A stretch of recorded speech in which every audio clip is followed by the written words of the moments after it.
Alright, so Superman is one of the most idolized superheroes known to man. I was one of those kids that was 4 years old that walked around with a towel wrapped around my neck to pretend like I was Superman. So one day my evil brother decided to tell me the real reason why Superman flies. And no, it's not because of his crotch, it's because Superman wears his underwear on the outside of his pants. I totally believed him and started running around the house with my underwear on the outside of my pants going dun dun dun dun, I'm ready to go. One of the things is that as a kid you believe that you can achieve the world. However, all this negativity, and negativity is a multi-billion-dollar industry. Multi-billion-dollar industry. We get glued to TV shows, magazines, news things, and people make millions of dollars off of it. I once talked to a doctor convention, a Pfizer convention in Orange County with some hoity-toity doctors. And when I was there, I asked them, with a show of hands, how many of you guys know how to color? And that was pretty much the response right there. Well, then I showed them a video of an elementary school with 750 kids where I asked the same question. How many of you guys know how to color? And everyone's like, yeah! How many of you guys know how to dance? Boom! And all the hands went up. And I said, this was all us at one point, but what happened? And so the other day I decided to take a newspaper, and in that newspaper I circled all the good news articles in green, all the red articles were all the bad news, and all the neutrals in yellow. 65% of the USA Today articles in yesterday's paper I considered to be bad news. Well, I created an organization where basically I want to change this. I want to see if I can inspire more acts of kindness, more good news in the newspaper. And so what I did is I started an organization called Think Kindness. And what I did is I started doing research. And most high school students don't think that they can change the world. Why recycle this one can? Why turn off this one light switch?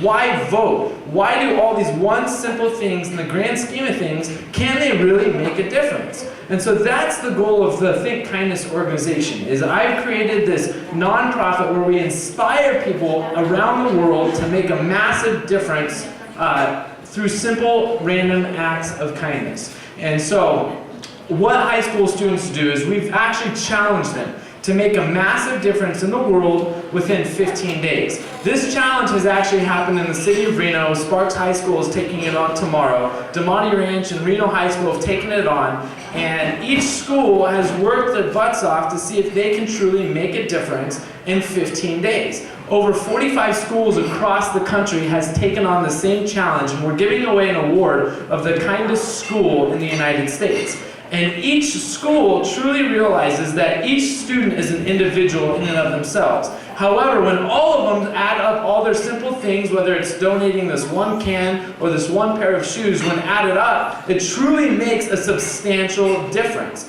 To date, we've actually spoken and challenged over 40,000 students across the country. We've documented over 180,000 acts of kindness, and within the last 6 months we've collected 65,000 pairs of shoes that are going to Haiti in the next 2 months. We've also received a tremendous amount of support from celebrities. We actually sold this pair of shoes for $8,000 signed by celebrities at the Sundance Film Festival. And we actually, with those shoes last year, we collected 8,000 shoes and flew them to Kenya. And we filmed a documentary that we just produced called Tumaini Smiles. And the goal of the documentary was for us to collect all of these shoes that were collected within the city of Reno and Sparks, take them to an orphanage and film their journey so we could show people the impact that a simple pair of shoes has on a child in need. We lived in this orphanage for about 10 days. 170 orphans were here. To be in the orphanage, you're one of three things. One, you're a refugee, which means you're kidnapped, you watch your parents murdered with machetes, and you got turned into a rebel camp where they try to convince you to fight the government. You escape it and find the orphanage. The second one is your parents have died of AIDS, you have HIV yourselves, and you seek the orphanage for refuge. Third is you have no idea where your parents are. In order to go to school, you have to have a pair of shoes. A lot of the children, 50% of which didn't have shoes, so they couldn't go to school.